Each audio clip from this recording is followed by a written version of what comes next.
Not much. D'Angelo Hall, Jason Sehorn are back. Let's move to Kirk Cousin, whose agent says the quarterback has not ruled out any teams, although we know he has, despite reports that he's narrowed his free agent search down to the Vikings and the Jets. Cousins is now being openly courted by players across the league, including Von Miller, who says Cousins would make the Broncos an automatic Super Bowl contender. There's only, of course, one problem. He hasn't actually won anything. Since 2015, he's got a lower winning percentage than the likes of Brock Osweiler and Sam Bradford. Whitlock, weigh in. Is Cousins worth all this adulation? I don't get it. And I kind of like Kirk Cousins, but I know exactly who he is. And it's like everybody's got beer goggles on, and they think it's last call at the bar. And it's, you know, and so his value has exceeded what he actually is. You know, Von Miller, these guys think he's the key to winning the Super Bowl in Denver. I think that's too much of a burden, even as great as their defense is. I think somebody's going to really, really overpay for Kirk Cousins and be at the right price. I like him, but I'm not sure if he's much better. What we saw from Case Keenum this year, to me, is the best case scenario for Kirk Cousins on a Super Bowl contender. And I just don't know if you guarantee that dude the kind of money everybody's talking about giving him. I have a lot of opinions on this, but I would really like to hear D'Angelo's thought. Since you played with him, like when, and here's my thought before you go.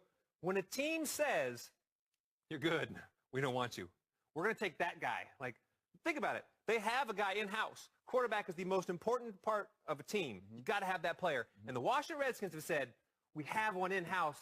We don't want him. We want the one over there. Bring this guy over here. See, you hear that. Yes. Okay. What I hear from kind of how things have unfolded is a little different. I hear, hey, we like you. We want you. We want you. But this is kind of what we want you for. This price tag here. And I see a guy who says, I want this, period. I want this. I think my value is this.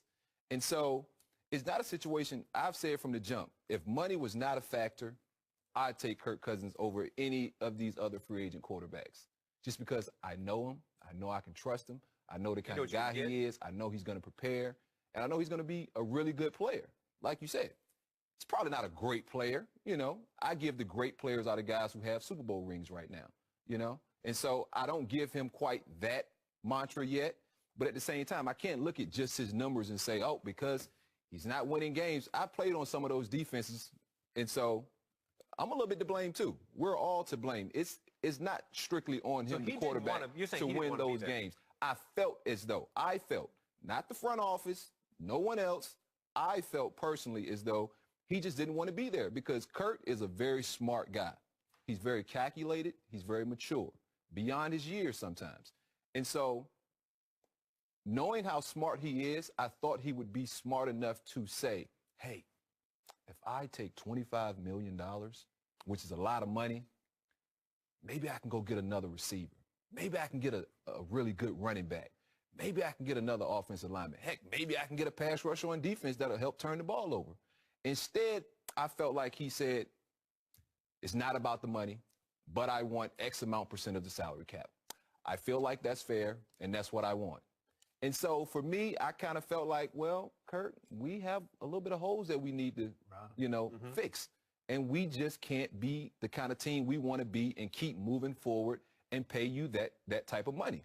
He's going to get it. It's free agency. You get, guys. You pay for that position. You overpay in free agency, period. Especially for that position. You would expect a guy who's been in your organization that you've given a chance to not take a hometown discount, but see the big picture. And that's all I wanted him to do was see the big picture. And he could go to the Jets and get $30 million a year, or he could go somewhere else where they have a little more weapons, where they have a more complete team, where they're kind of a quarterback away. But I don't think that number's still going to be $30 million if he goes to one of those teams that has other guys. On the show today, he was interesting. D'Angelo called it's the prenup. The franchise tag is the prenup. We like you, but there's some qualifiers. We're writing stuff in. And a lot of people, what you said is right. A lot of women are like, no, I'm offended. The franchise tag, they don't give it to bums. No. It's all stars. But the prenup, by the way, you do it because the earner thinks, I want to protect myself. That's why teams do it. We like you, we don't love you. And I think to your point, the Redskins offered a prenup, and he was so offended that he never emotionally came all the way back in. I think it's a really interesting point. And I think the point, though, where I love this prenup analogy, is if it were the Patriots, the Broncos, somebody with a great Super Bowl pedigree. Yes. You know, Denzel Washington can put a prenup on the paper and be like, hey, baby, sign right here on the dotted line. If I slide that prenup over, she spits on it, spits on me.